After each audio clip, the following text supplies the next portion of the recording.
नमस्कार।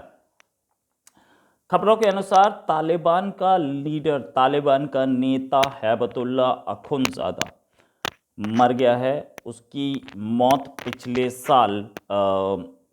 साल पाकिस्तान के बलूचिस्तान के शहर क्वेटा में हुई। क्वेटा में ये एक अपने फाइनेंस चीफ जिसका नाम है हाफिज़ अब्दुल मजीद, उसके घर पे था। मीटिंग चल रही थी, उसमें बहुत सारे और भी लोग थे, जिसमें मुल्ला मतीउल्लाह जो कि तालिबान का इंटेलिजेंस चीफ है वो भी उसमें मौजूद था। उसी समय एक ब्लास्ट हुआ जिसमें ये दोनों मतीउल्लाह जो कि इंटेलिजेंस चीफ है और जो चीफ है इसका तालिबान का अखुंज़ादा, ये दोनों के दोनों इंस्टेंटली मारे गए। जबकि फाइनेंस चीफ मजीद वो वहाँ से उसको उठा करके मिलिट्री हॉस्पिटल, पाकिस्तान के मिलिट्री हॉस्पिटल ले जाया गया, जहाँ पर 2 दिन बाद उसकी मौत हो गई। इस खबर को हालांकि तालिबान ने डिनाई किया है। तालिबान ने बोला कि ऐसा कुछ नहीं हुआ और वो दोनों ज़िंदा हैं, लेकिन असलियत ये है कि इनकी मरने की खबरें आती रहती हैं और कई बार ऐसा भी होता है कि खबर गलत होती है। लेकिन अफ़गानिस्तान की तरफ से ये खबरें आ रही हैं और अफ़गानिस्तान की इंटेलिजेंस ऐसी चीज़ों को की पुष्टि करती है। तो अफ़गानिस्तान से जो खबरें आती हैं जनरली वो पता लगती हैं हम लोगों को, और इस खबर के बारे में बोला जा रहा है कि ये पुख्ता है। हालांकि अभी तक कुछ ऐसा पता नहीं। इससे पहले मुल्ला ओमर भी जब मारा गया था तो 2 साल बाद पता लगा था कि मुल्ला ओमर मर गया है। और ये पहली बार नहीं है कि पाकिस्तान के अंदर कोई तालिबान का चीफ मारा गया हो। इससे पहले भी 2 और चीफ्स पाकिस्तान के तालिबान के वो पाकिस्तान में मारे गए थे, मुल्ला ओमर और उसका सक्सेसर, दोनों के दोनों। मुल्ला ओमर का सक्सेसर था मुल्ला अख्तर मंसूर। ये दोनों पाकिस्तान में ही मारे गए थे। और ये चीज़ कि ये सब पाकिस्तान में क्यों मारे जाते हैं, क्योंकि पाकिस्तान की सपोर्ट है तालिबान को। इससे ये तो प्रूव होता है कि पाकिस्तान की तालिबान को सपोर्ट है। ये सब पाकिस्तान में रहते हैं, पता पाकिस्तान को होता है, पाकिस्तान बताता नहीं है। जैसे कि ओसामा बिन लादेन भी पाकिस्तान में था। कुछ लोग बोलते हैं कि $25 मिलियन लेकर के ओसामा बिन लादेन को बेचा गया और अमेरिका ने आकर मार दिया। उसी तरीके से अखुंज़ादा भी तालिबान में, हालांकि ये अखुंज़ादा को नहीं किया गया होगा, इस भी तो किसी कॉन्स्पिरेसी के तहत ही मारा गया। लेकिन ये सारे के सारे जो टेररिस्ट, बड़े टेररिस्ट होते हैं, पाकिस्तान में ही मिलते हैं, पाकिस्तान में ही पकड़े जाते हैं, पाकिस्तान में ही इनको मारा जाता है, या ये पाकिस्तान में ही मरते हैं ज़्यादातर, क्योंकि पाकिस्तान सेफ़ है। अफ़गानिस्तान पे अमेरिका बॉम्बिंग कर लेता है, पाकिस्तान पे इस समय नहीं कर रहा है, तो पाकिस्तान आ गए हैं ज़्यादातर लोग पाकिस्तान के ट्राइबल एरियाज़ में आ जाते हैं या बलूचिस्तान वगैरह एरिया में आ जाते हैं, जहाँ पे पाकिस्तानी आर्मी उन्हें बड़े आराम से और बड़ा खुश रखती है। उनकी पूरी खातिरदारी होती है, उनको पूरा सिक्योरिटी मिलती है, उनका पूरा वीआईपी ट्रीटमेंट होता है। इससे पहले जो मुल्ला ओमर था वो जब मारा गया था वो भी पाकिस्तान में ही मारा गया था उसको। और उससे अगला जो मंसूर था वो यूएस की ड्रोन स्ट्राइक में मारा गया था। अब जहाँ तक बात ये रही कि क्या ये खबर सच्ची है, तो वहाँ के जो लोग हैं, लोकल्स जो हैं, उन्होंने ऐसा बताया है। उनका कहना है कि लोग उस घर में जो घर के फाइनेंस चीफ का, तालिबान के फाइनेंस चीफ का जो घर था, उसे तालिबान फाइनेंस मिनिस्टर बोलती है, जो घर था उसमें एक ब्लास्ट तो हुआ था, और ब्लास्ट हुआ था तो कितनी बॉडीज़ निकली कोई देख नहीं पाया। हालांकि तालिबान अब बहुत स्ट्रांग हो गया है, लेकिन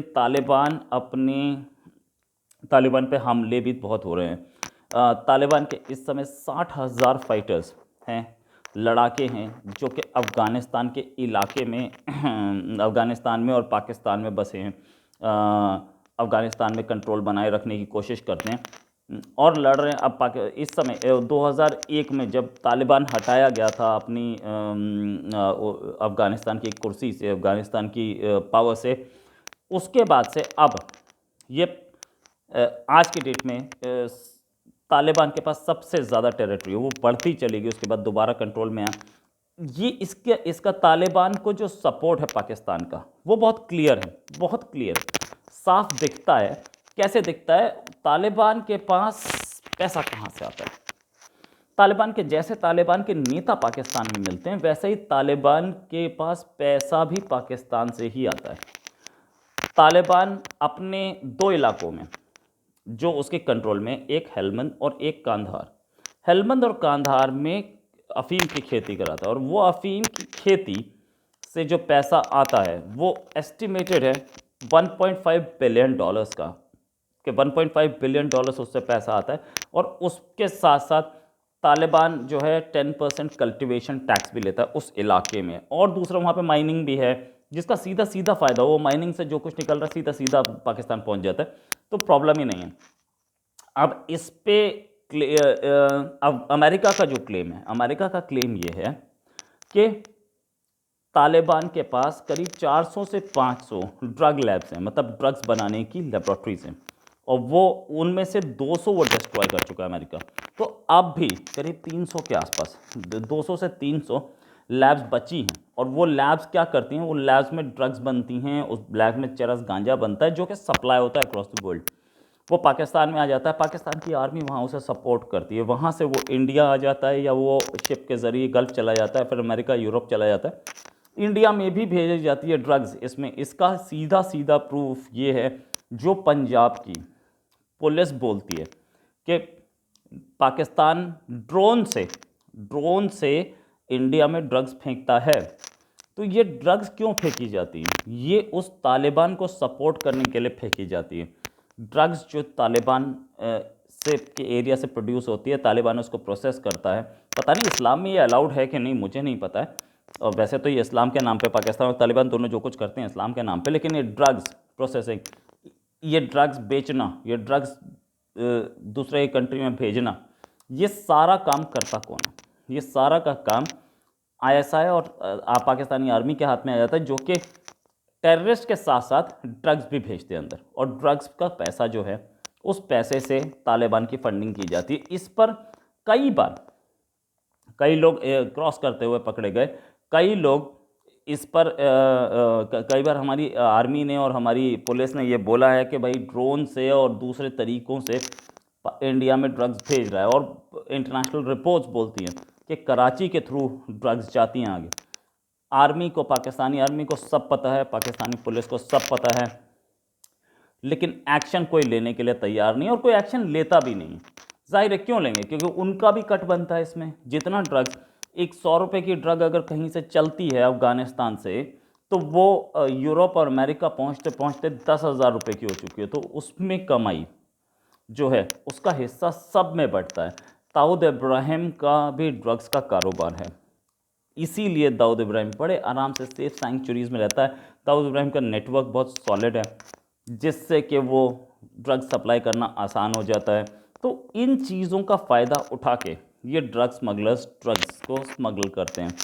अब जहाँ तक बात कि ड्रग्स, पाकिस्तानी ड्रग्स यानी कि अफ़गानी ड्रग्स, ये क्या अमेरिका को नहीं पता है? यस, अमेरिका को पता है। ये जो सिलसिला है ये बहुत पुराना है, इसीलिए अमेरिका बॉम्बिंग करता है उस एरिया की।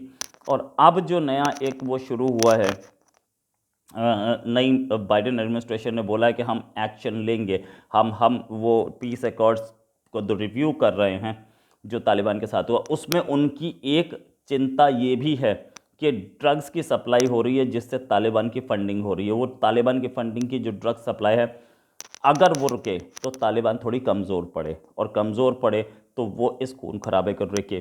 तो ये ड्रग्स की जो मनी है, ये पाकिस्तान की आर्मी, पाकिस्तान की गवर्नमेंट सबको पता है, और इतना सपोर्ट है। तो ये बात मानना कि ये जो पाकिस्तान तालिबान का जो चीफ है अखुंज़ादा, ये अखुंज़ादा था पाकिस्तान में, इसमें कोई शक नहीं है।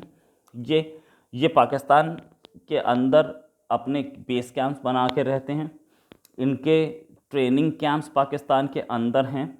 पाकिस्तानी आर्मी इनको हथियार देती है, क्योंकि 100 करोड़ का जो बिज़नेस है ड्रग्स का, उसमें हथियार सप्लाई करते हो, तो वो भी 1,000 रुपये के हथियार 10,000 में निकलते हैं, क्योंकि इलीगल काम चलता है वो भी। तो पाकिस्तान की आर्मी के लोग उसमें भी अच्छा मोटा पैसा कमाते हैं। ये ड्रग्स की जो कार्टेल है और ये आर्म्स कार्टेल है, ये पाकिस्तान की आर्मी बहुत अच्छा कर लेती है, क्योंकि इनको पता है कि कमाई है, ना हींग लगे ना फिटकरी, रंग चोखा ही चोखा। तो इसमें हालत ये है कि जो ड्रग्स कार्टेल और वेपन्स कार्टेल, जो कि ड्रग्स स्मगलर और वेपन्स स्मगलर, पाकिस्तान की आर्मी अब ये काम भी करने लगी है कि ड्रग्स स्मगलर, वेपन्स स्मगलर, हालांकि पाकिस्तानी आर्मी के और भी बहुत बिजनेस हैं, लेकिन ये बिज़नेस सबसे ज़्यादा पैसा देने वाला है। इसीलिए कहीं ना कहीं पाकिस्तान ये तालिबान के खिलाफ कोई एक्शन नहीं लेता।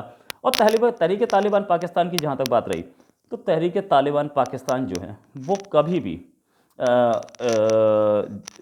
कभी भी ऐसी ऑर्गेनाइजेशन नहीं रही कि जिसके लिए जो कि मतलब इस पैमाने पे अटैक कर पाए। हालांकि वो अटैक करती है, वो मानते हैं ये बात, कुछ इंटरनेशनल ऑर्गेनाइजेशन जो वो अटैक करते हैं, लेकिन बहुत छोटी ऑर्गेनाइजेशन है तालिबान के सामने। और पाकिस्तान हमेशा तहरीक तालिबान पाकिस्तान को ब्लेम करता रहा है टेरर के लिए, जबकि उसने कभी तालिबान को ब्लेम नहीं किया। तालिबान उसकी अपना बच्चा है और तालिबान से उसके 50 काम निकलने हैं, तालिबान से बहुत पैसा आना है, इसलिए वो तालिबान पे कभी नहीं ध्यान देता। अभी कुछ ही दिनों में ये और क्लियर हो जाएगा कि तालिबान के नया मुखिया कौन है, अगर ये मर गया है तो। वैसे भी ये भी ऐसी रिपोर्ट है जो कि कुछ टाइम बाद ही कंफर्म हो पाएगी। तो नया मुखिया कौन है उससे पता चलेगा, और उसके बाद ये वॉर और इंटेंसिफाई हो सकती है, क्योंकि पिछला वाला जो था वो जिस तरीके से काम कर रहा था वो पीस के वो ये चाह रहा था कि हमें सत्ता मिल जाए और हम सत्ता लेने के बाद फिर उसके बाद देखेंगे कि हमने क्या करना है। अब नया जो आएगा वो अपनी पावर दिखाना चाहेगा अमेरिका को, तो इससे वायलेशन इसे जो वायलेंस है वो बढ़ने के चांसेस हैं, और पीस अकॉर्ड वायलेशन बढ़ने के चांसेस हैं। तो बहरहाल अभी की सिचुएशन ये, अब आगे देखते हैं कि पाकिस्तानी आर्मी क्या करने जा रही है।